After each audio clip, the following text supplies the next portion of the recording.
Hello students, welcome to e-learning platform from Mechanical Engineering Department. I am Mr. B. Patil going to teach you renewable energy technologies subject in this semester and the subject code is 22661. We are discussing our third wind energy systems and up to advantages and disadvantages of wind power. We have finished in last video. Now we will continue with next point, that is classification of windmills. Okay. तर last video लेक्चरमध्ये आपण introduction बघितलं होतं wind energy सिस्टीमचं. या video लेक्चर्समध्ये आता आपण wind mills आणि त्याचं क्लासिफिकेशन बघणार आहोत. ओके.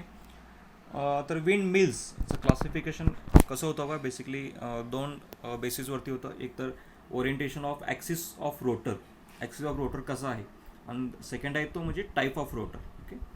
तर based on orientation of axis of रोटरच्या ॲक्सिस ऑफ रोटर बेसवरती जर क्लासिफिकेशन केलं विंडमिलचं, तर ते एक आहे हॉरिझॉन्टल ॲक्सिस आणि व्हर्टिकल ॲक्सिस. बेसिकली हे दोन टाईप्स आहेत. And based on type of रोटरवरती जर आपण क्लासिफिकेशन केलं विंडमिलचं, तर ते येते प्रोपेलर टाईप, सेकंड आहे multiple blade type, then Savonius type and finally Darrieus type. Okay. तर पहिले प्रोपेलर आणि मल्टिपल जे ब्लेड आहेत ते हॉरिझॉन्टल ॲक्सिसमध्ये येतात आणि सॉव्हेनियस आणि डेरियस टाईप जे आहेत ते व्हर्टिकल ॲक्सिसमध्ये येतात. ओके. तर हे असं सिम्पल क्लासिफिकेशन आहे विंडमिलचं. त्यानंतर आता आपण फर्स्ट बघूया हॉरिझॉन्टल ॲक्सिस विंडमिल्स. ओके. तर हॉरिझॉन्टल ॲक्सिस विंडमधील काय म्हणजे बेसिकली काय असतं, त्याला हॉरिझॉन्टल का म्हटलेलं आहे, कारण त्याचं ओरिएंटेशन जे असतं ॲक्सिसचं म्हणजे रोटरचं. ओके. Rotor axis. तर हे कसं असतं, तुमच्या जो विंड स्ट्रीम आहे त्याला ते पॅरलल असतं, त्यामुळे त्याला काय म्हटलेलं आहे, horizontal axis. Horizontal axis windmills may be propeller type or multiblade type as shown in figure. त्यात आपण त्याचे डायग्राम बघणार आहोत. The orientation of the axis of their rotors are kept along the horizontal axis, which can be adjusted so that it is parallel to the direction of wind stream. तर horizontal axis wind टर्बाईनमध्ये जो axis rotor आहे तो कसा ठेवलेला आहे, horizontal ठेवलेला आहे. Okay. किंवा तो कसा होतो, पॅरलल, विंड स्ट्रीमला तो पॅरलल असतो, त्यामुळे त्याला हॉरिझॉन्टल ॲक्सिस म्हटलेलं आहे. आता त्याच्यामध्ये बेसिकली हॉरिझॉन्टलमध्ये दोन टाईप्स येतात, एक म्हणजे प्रोपेलर टाईप आणि मल्टीब्लेड. आता हॉरिझॉन्टल ॲक्सिसमध्ये प्रोपेलर टाईपमध्ये बघा, एक सिंगल ब्लेड आहे, दुसरा 2 ब्लेडेड आहे आणि जो लास्ट आहे तो 3 ब्लेडेड. तर हे याला म्हणायचं प्रोपेलर टाईपमध्ये. हे इतके टाईप्स आहेत. ओके. आणि मल्टीब्लेडमध्ये काय आहेत की मल्टीब्लेड दिसतोय आपल्याला, हे रिम आहे, त्याच्याभोवती हे काय आहेत तुमचे परत हे ब्लेड्स आहेत. किंवा बायसिकल टाईप मल्टीप्लेडरमध्ये बघा, हे स्पोक्स टाईप्स जे आहे तुम्हाला अरेंजमेंट दिसते, त्याला म्हणायचं स्पोक्स कॅरिंग थिन ब्लेड्स, आणि हे रिम आहे. तर असे हे काय येतात, प्रोपेलर टाईप किंवा मल्टीब्लेडेड टाईपमध्ये तुमचे हॉरिझॉन्टल ॲक्सिस विंड मला असू शकते. जनरली जे यूज करतात ते कुठलं असतं, तुमचं 2 ब्लेड किंवा 3 ब्लेड. ओके. पण हे सगळेच या टाईप्समध्ये हे जे काही ॲप्लिकेशन्स आहेत. आता आपल्याला ब्लेडमध्ये फरक दिसतोय बघा, सिंगल ब्लेड, डबल ब्लेड, 3 ब्लेडमध्ये. तर सिंगल ब्लेडमध्ये काय होतं, रोटर मस्ट मूव्ह मोर रॅपिडली. तेच 2 ब्लेडमध्ये रोटर मस्ट मूव्ह मोर रॅपिडली. आता सिंगल ब्लेडपेक्षा डबल ब्लेडचं कसं आहे, रोटर फास्ट फिरणार आहे. ओके. किंवा moves more rapidly. Okay.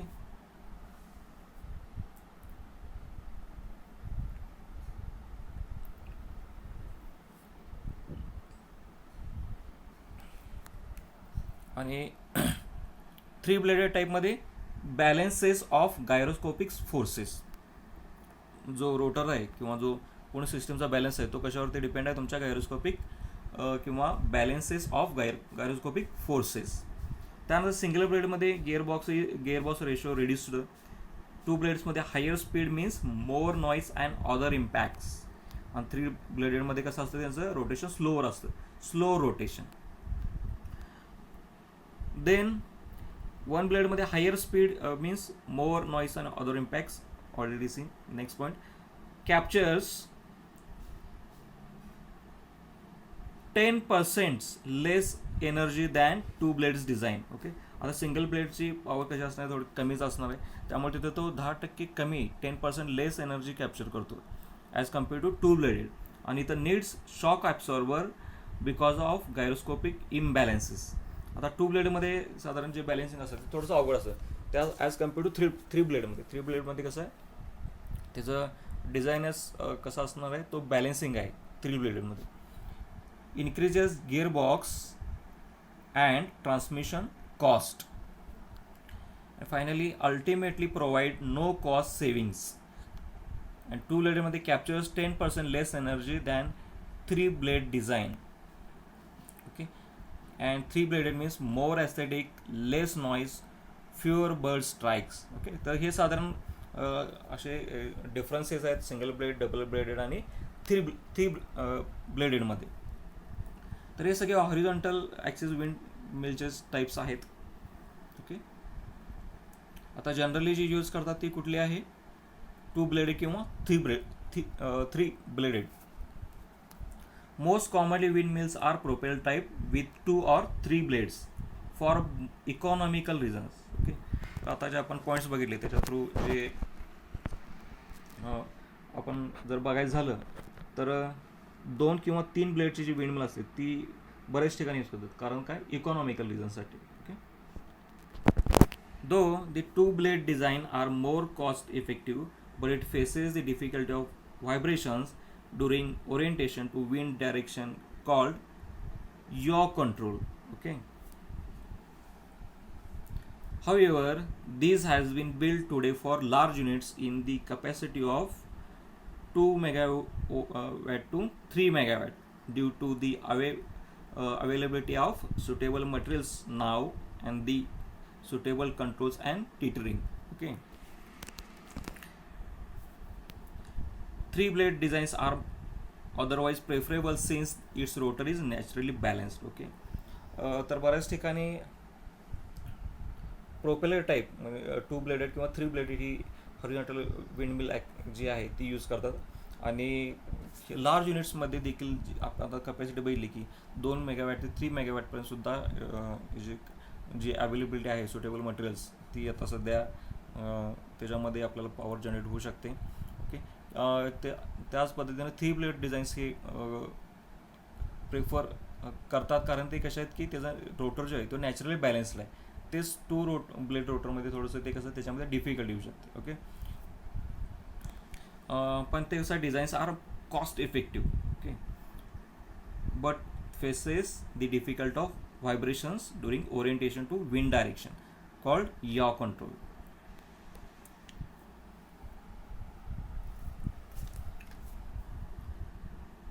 These are used for power generation is low capacity of 15 kilowatt up to higher capacity 3 megawatt. Okay.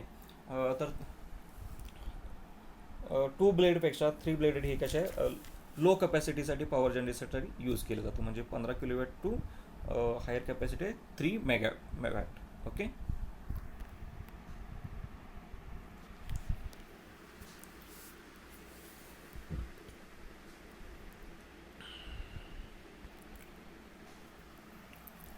Blades of propeller type wind turbines are made aerofoil sections. The mills are mounted on the top of the tower. The rotational speeds of propeller type are in the range of 300 to 400 rpm, while the speed of multi-blade type windmills are 60 to 80 rpm. The materials used for blades is glass fiber, reinforced plastic. Okay. तर ह्या horizontal mill जे आहेत हे कशा आहेत टॉवरवरती उभ्या केल्या जातात. ओके. आणि त्याच्यामध्ये रोटेशनल स्पीड जे असतं प्रोपेलर टाईप, त्याच्यामध्ये आपण प्रोपेलर टाईपमध्ये कुठले सिंगल ब्लेड, टू ब्लेड किंवा थ्री ब्लेडेडमध्ये. ओके. तर त्याचं साधारण जे स्पीड आहे ते साधारण कसं आहे 300 ते 400 RPM. ओके. किंवा जर मल्टी ब्लेड आपण तिथं बघितलं तर त्याचं स्पीड कसं आहे थोडंसं कमी आहेत 60 to 80 RPM पर्यंत. आणि हे मटेरियल जे ब्लेड्स असतात ते कसं आहे इन जनरल ग्लास फायबर रिएन्फोर्स प्लास्टिकमध्ये आहेत. Okay. So this is horizontal axis windmill. त्यानंतर आपण व्हर्टिकल ॲक्सिसमध्ये बघूया. आता आपण हॉरिझॉन्टलमध्ये काय बघितलं की जो रोटरचा ॲक्सिस होतो तो कसा आहे पॅरलल आहे तुमच्या विंड स्ट्रीमला. ओके. तर व्हर्टिकल ॲक्सिसमध्ये तो कसा आहे बघा डायग्राम आपण तुला आधी बघूया. तर शाफ्ट कसा आहे व्हर्टिकल आहे. ज्याच्यामध्ये दोन टाईपचे परत रोटर येतात. एक म्हणजे सॉवेनियस टाईप आणि सेकंड आहे म्हणजे Darrieus type, two bladed. Vertical axis windmills are vertical axis windmills use the blades either Savinus type or Darius type as shown in figure. तर बघा आपल्याला Savinus टाईप मध्ये कसे दिसत आहेत तुमचे जे ब्लेड्स आहेत. ओके, शाफ्ट आहे, ब्लेड्स. Darius टाईप मध्ये टू ब्लेडेड, ज्याच्यामध्ये कसं आहे तुमचे दोन्ही कडून काय केलेलं आहे ते फिक्स केलेलं आहे, सपोर्ट, इथे सपोर्ट दिलेला आहे. Okay, catenary chef aerofoil section. Okay, आणि आपल्याला इथं परत काय केलेलं आहे, वायरनं त्याला सपोर्ट दिलेला आहे. In order to fabricate Savinus rotor, a hollow elliptical cylinder is sliced into two pieces, and each of these half fixed to a vertical axis with a fixed gap. It forms S shape due to these Savinus rotors. Type rotors are called S rotors. Okay. आता ह्याच्यामध्ये काय आहे, electrical cylinder काय स्लाइजमध्ये हे केलेलं आहे. आपल्याला दोन इथे दिसतात, S शेप फॉर्म होतो इथं. ओके, आणि हा शाफ्ट व्हर्टिकल शाफ्ट येत आहे, त्यामुळे तर 7S टाईप किंवा ज्याला काय म्हणतो आपण S रोटर्स असं म्हटलं. It forms S shape due to 7S type rotors. Okay, आणि या दोन हाफमध्ये फर्स्ट सेकंड. तसंच डेरेसेस टाईप दिसतोय आपल्याला टू ब्लेडेडमध्ये, ज्याच्यामध्ये काय केलं, it consist of 2 or 3 convex blades with aerofoil cross section. Along their length the blades are curved into shape called troposkien. Okay, the blades are mounted symmetrical on a vertical shaft. तर याच्यामध्ये 2 किंवा 3 convex blades जे आहेत ते कसे ठेवलं, त्याला support दिलेला आहे व्हर्टिकल शाफ्ट आपला. ओके, हे फिक्स केलेलं आहे स्ट्रक्चरमध्ये, त्याला म्हणायचं डेरेस टाईप. ओके, सॉवेनियस टाईपमध्ये कसं आहे कर्व ब्लेड आहेत तो, आणि इथं कसं आहे तुमचे डेरेस टाईपमध्ये कॉन्व्हेक्स ब्लेड्स. ओके, आणि ते शाफ्ट फिरतो, शाफ्टला काय केलं, फिक्स केलेलं आहे.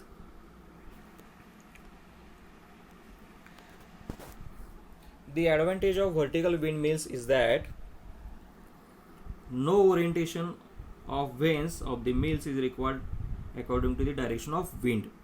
These windmills can generate power with the wind coming from any direction. Okay, तर व्हर्टिकल ॲक्सिसमध्ये काय होतं बघा, हा फायदा की कुठल्याही दिशेने जर तुमचं वारा असलं तर त्याच्यामध्ये आपलं हे काय होतं, तुमचे जे ब्लेड्स आहेत ते फिरतात, त्यांच्याबरोबर आपला रोटर देखील मूव्ह व्हायला चालू होतो.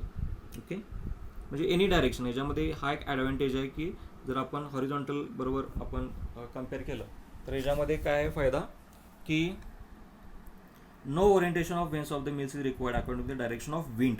These wind mills can generate power with the wind coming from any direction. कुठल्याही दिशेने जरी तुमची वारा असेल तरी देखील ते तुमचे ब्लेड्स रोटेट व्हायला चालू होईल, आणि त्याच्याबद्दल आपला शाफ्ट देखील रोटेट व्हायला चालू होईल.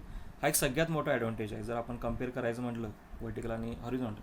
हॉरिझॉन्टलमध्ये कसं आहे, तुमचं ज्या डायरेक्शनमध्ये विंड स्ट्रीम आहे त्याच डायरेक्शनमध्ये आपले ब्लेड असणं गरजेचं आहे. पण ह्याच्यामध्ये कसं आहे, कुठल्याही डायरेक्शनमध्ये जरी तुमची विंड असेल तरी हे ब्लेड्स आणि रोटेट व्हायला चालू होतं. It has low cutting speed as low as 8 km/h, while the propeller type turbine has the cutting speed of 16 km/h for the effective operation.